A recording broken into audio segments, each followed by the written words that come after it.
What up, y'all? It's your boy, Mr. Downtown Ray Melo, and you're listening to the Entertainment Report on iHeartRadio, live from Orlando, Florida for Friday, June 8th, 2018, delivering some major stories and trends going on in the world of entertainment and beyond. You can follow the show on Facebook, Twitter, or Instagram, facebook.com/The Entertainment Report with Ray Melo, that's RAYMELO, on Twitter at The Enter Report, or on Instagram at The Entertainment Report. You can listen to the show anytime you want on iHeartRadio.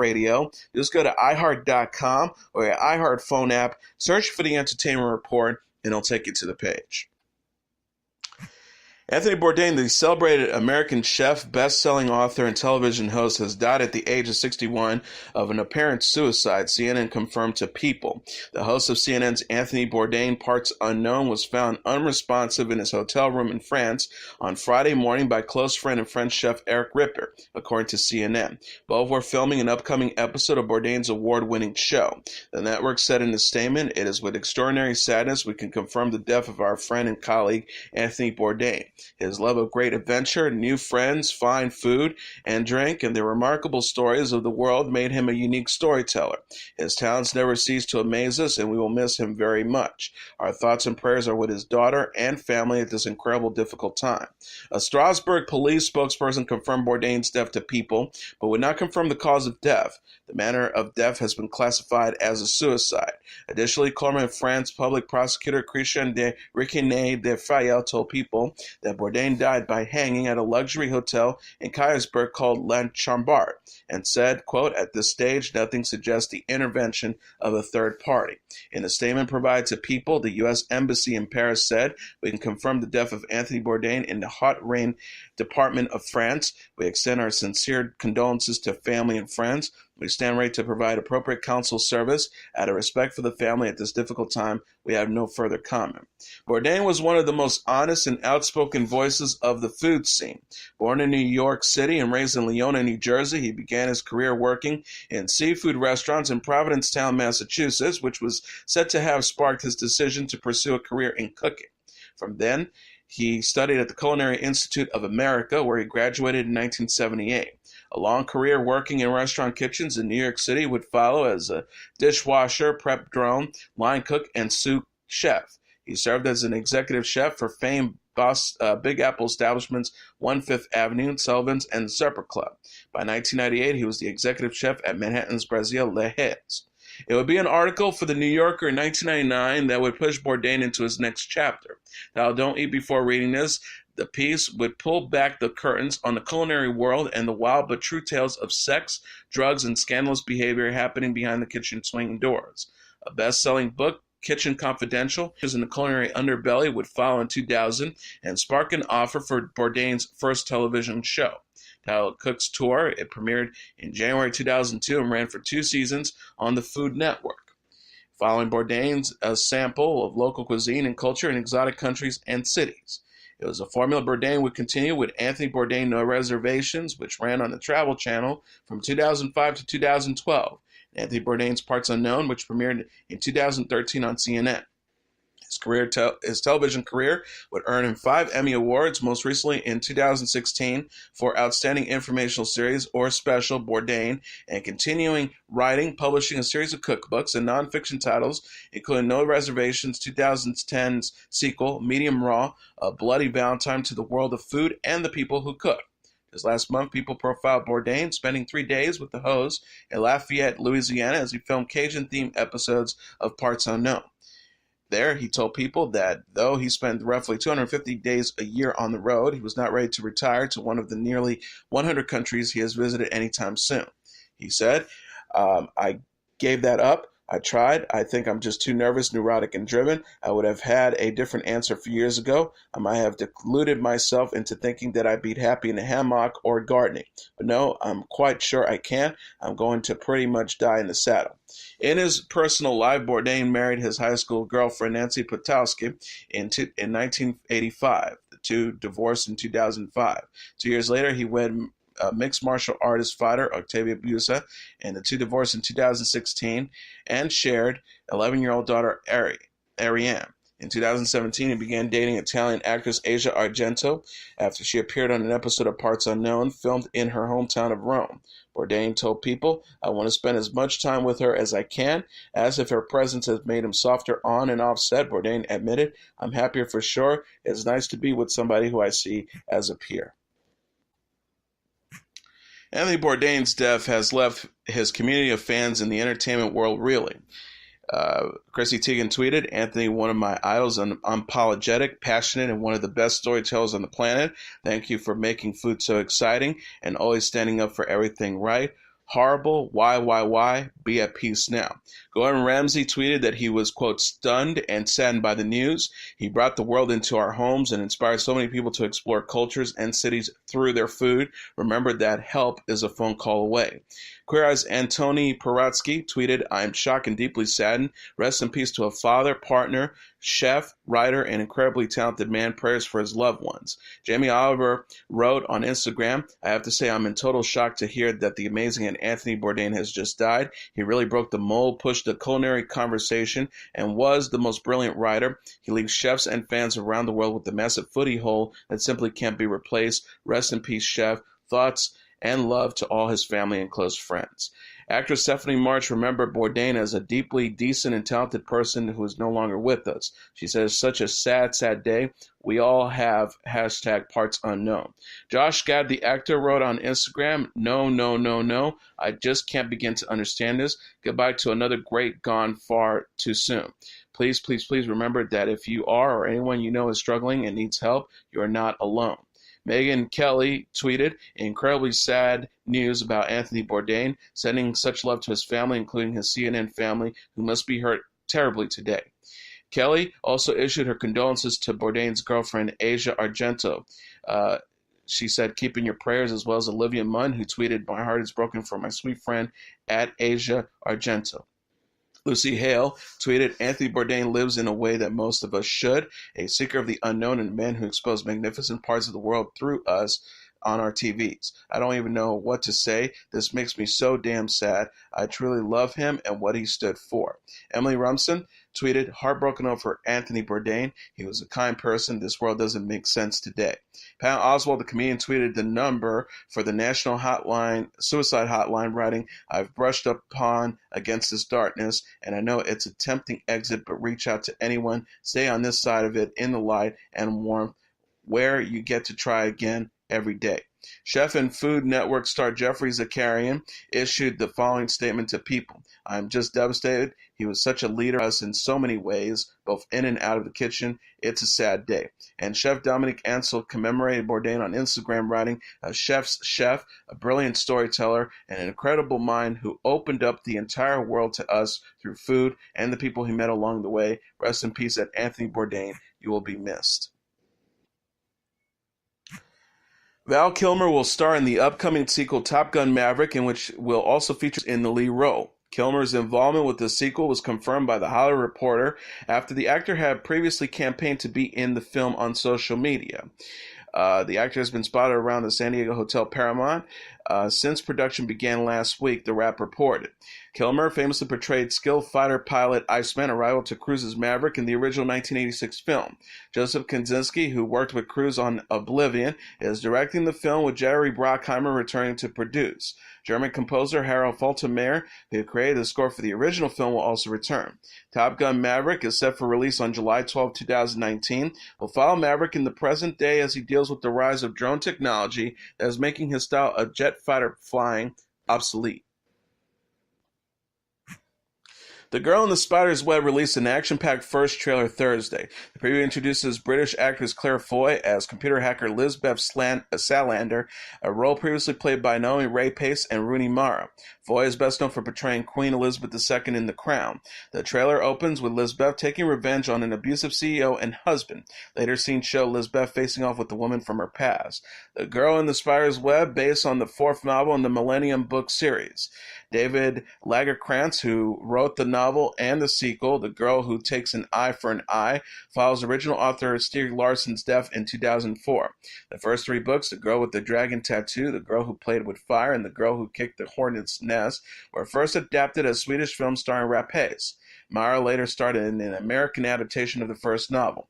The Girl in the Spider's Web is directed by Fede Alvarez and co-stars Severe Gundernason, Sylvia Hooks, and Claire Bond. The movie opens in theaters November. Newcomer Yoson An is joining the cast of Disney's live-action remake of Mulan. The New Zealand actor will play Chang Yong-hong-yi, a military recruit and the love interest to Mulan, played by Liu Yu in the forthcoming movie, according to Deadline. The Hollywood Reporter described Chen as a, quote, confident and ambiguous recruit who joins Commander Tong, played by Donnie Yang's unit. The character becomes Mulan's most important ally and eventually a love interest. Mulan, based on the Chinese legend of Hua Mulan, a young woman who takes her father's place in the army. Disney previously adapted the story as a 1998 animated film featuring the voice of Min Na Wen. The new Mulan will star Lui, a.k.a. Crystal Lui, Yang, Jet Li, and Gong Li. An, who is of Chinese heritage, is known for the HBO Asia miniseries Grace, and also appeared in Crouching Tiger, Hidden Dragon, Swords of Destiny. Eddie Murphy will star in the biopic about Rudy Ray Moore, the comedian actor who starred in Dolemite, one of the biggest blaxploitation films of the 70s. The biopic Dolemite Is My Name will be produced for Netflix and begin production June 12th. Deadline reported. The film will be helmed by Craig Brewer, the director of Hustle and Flow, and penned by Scott Alexander and Larry Karowetsky, the writers behind the well-known biopics The People vs. Larry Flint and Ed Wood. Moore was a musician-comedian during the 50s and 60s, but he began to gain a following when his self-released comedy albums in the 70s that were told from the raunchy and rhyming perspective of the character Dolemite, which was based on the stories about a pimp he heard from a friend working in a record store in Hollywood. With crude language and over-the-top descriptions of sex, the albums were considered to be so salacious they were deemed more extreme than the most controversial comics of the day, including Richard Pryor and Red Fox. The albums also had cover art with adult language and nudity and were kept behind the counter in stores covered in brown paper bags. Moore said in 1997, I wasn't saying dirty words just to say them. It was a form of art, sketches in which I developed ghetto characters who curse. I don't want to be referred to as the dirty old man, rather ghetto expressionist. Moore gained more mainstream recognition after he co-wrote and starred in Dolemite in 1975. The success of that film was followed by The Human Tornado, Petey Wheatstraw, The Devil's in Son-in-Law, and Money Hustler. He died in 2008 at the age of 8. Anne Hathaway says Rihanna had the best response to her post-baby body. The 35-year-old actress who starred with Rihanna in the new film Ocean's 8 recalled on Thursday's episode of The Ellen DeGeneres Show how the 30-year-old singer and their co-stars boasted her confidence on the movie set. Hathaway said, it was really significant for me because it was my first movie after having my son, referencing to her 2-year-old son, Jonathan. After I had my son, the weight was really slowly to come off, and so I was a different size than I normally am. She recounted, I walked on the set and, my weight's a little up and I was just aware of it. And Sandra Bullock looks up and goes, looking good, mama. It made me feel amazing. Kate Blanchett's like, nice jeans, Hathaway. Hathaway says Rihanna was more direct with her compliment. She recalled that Rihanna looks up and goes, damn, girl, you got a ass. And of course I freaked out and I loved it so much. I was like, really? And she goes, you got a big ass like me. Hathaway is parents to Jonathan with her husband, Adam Schulman. She preemptively addressed critics in an Instagram post in April after gaining weight for a new movie. The star wrote, I'm gaining weight for a movie role, and it is going well. To all the people who are going to fat shame me in the upcoming months, it's not me, it's you. Ocean's 8 opens in theaters Friday, June 8th. Hathaway, Rihanna, and their co-stars dazzled at the film's New York premiere on Tuesday. Dave Chappelle, Kate McKinnon, and Alec Baldwin are among the stars who will appear in Season 10 of Comedians in Cars Getting Coffee. Celebrities to tape new episodes of Jerry Seinfeld's talk show includes Ellen DeGeneres, Hasham Mijan, Dana Carvey, Neil Brennan, Tracy Morgan, Brian Regal, Zach Galifianakis, and John Mulaney. The first 9 seasons of the series debuted on Crackle and are currently streaming on Netflix. Season 10 is scheduled to premiere on July 6 on Netflix. George Clooney was honored with the American Film Institute's Lifetime Achievement Award in Los Angeles Thursday. At the 57-year-old actor's director's side was his stylish wife, human rights attorney Amal. Also spotted on the red carpet going into the event were Clooney's pals Jennifer Aniston, Courtney Cox, Cindy Crawford, and Randall Gerber, as well as the actor's former co-stars Julianne Margulies, Don Cheadha, and Anna Kendrick, writer-producer Norman Lear, and comedian icon Bill Murray. Julia Roberts presented the AFI Award to Clooney, an actor with whom she shared the screen in Ocean's 11, Ocean's 12, and Money Monster. The ceremony is scheduled to air on TNN June 21st. Clooney's other movies include Suburban, Gravity, The Descendants, Syriana, Michael Clayton, Up in the Air, Good Night and Good Luck, Oh Brother, Where Art Thou, Batman and Robin, and One Fine Day. He was also a cast member of the television medical drama ER. Mandy Moore told Howard Stern Wilmer Valderrama's comments about their relationship on the Howard Stern show in 2006 were false. Moore and Valderrama previously dated from 2000 to 2002. The former That 70s Show star had told Stern that he had taken Moore's virginity. Moore said to Stern on Wednesday, not only was it a fib, but it was so unlike him. It was so uncharacteristic.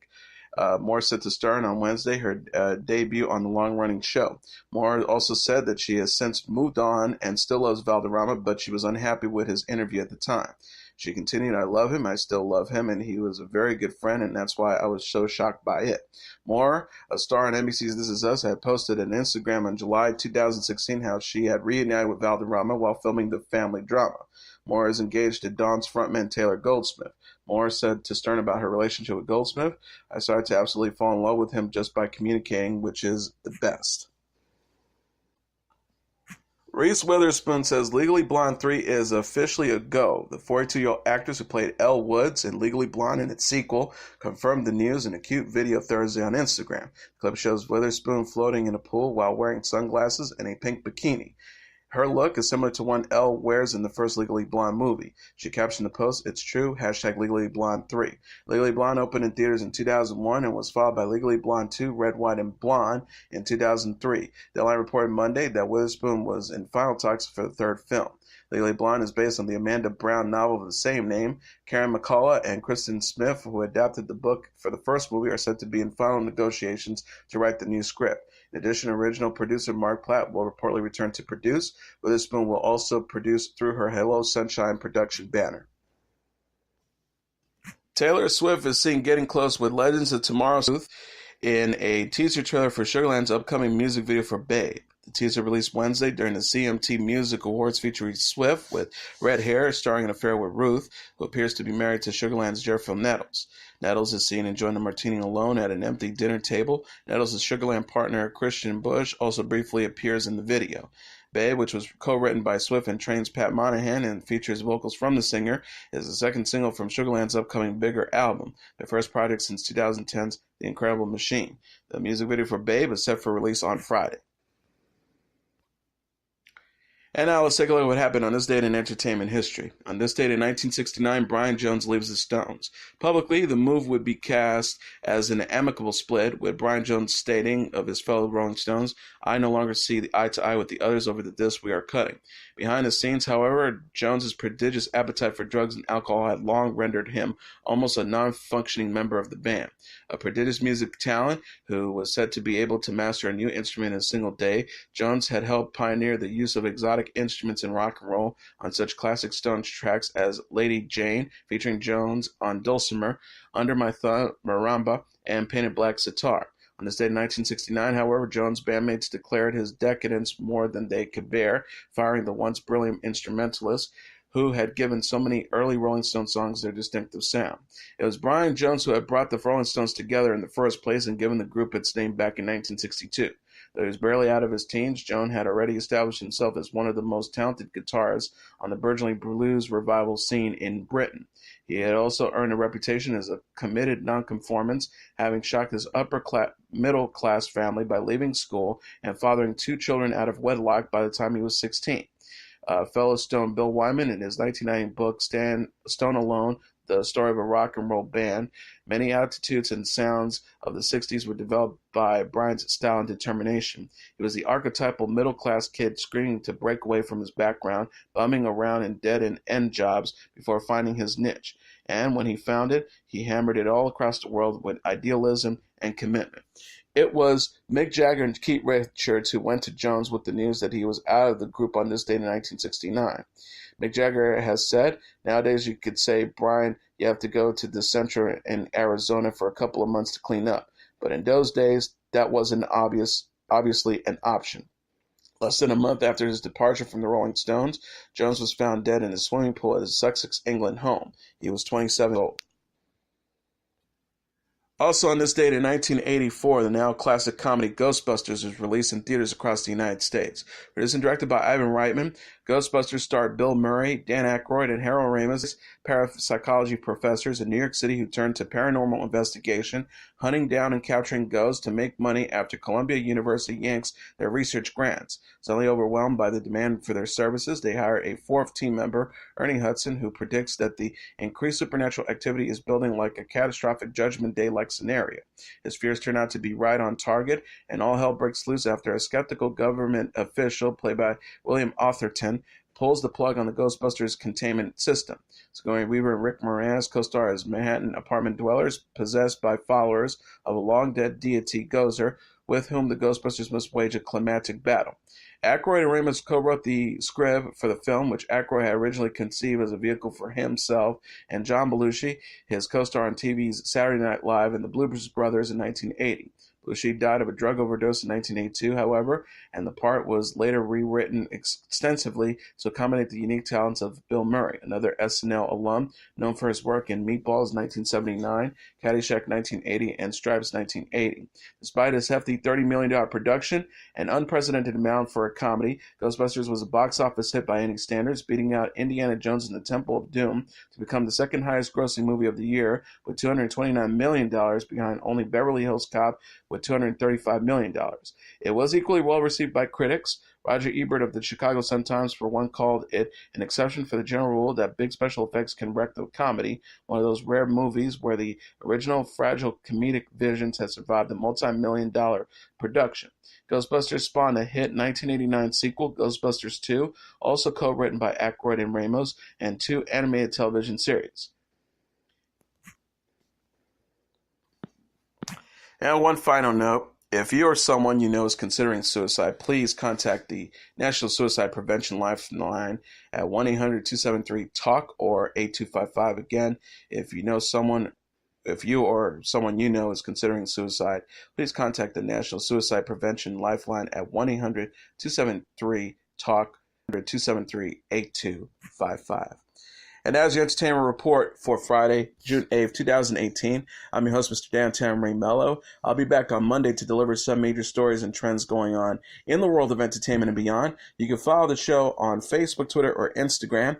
Facebook.com/The Entertainment Report with Ray Melo. That's RAYMELO. On Twitter at The Enter Report, or on Instagram at The Entertainment Report. You can listen to this episode or any previous episodes of The Entertainment Report anytime you want on iHeartRadio. Just go to iHeart.com or your iHeart phone app, search for The Entertainment Report, and it'll take you to the page. Everyone have a great weekend. Good night, and God bless you all.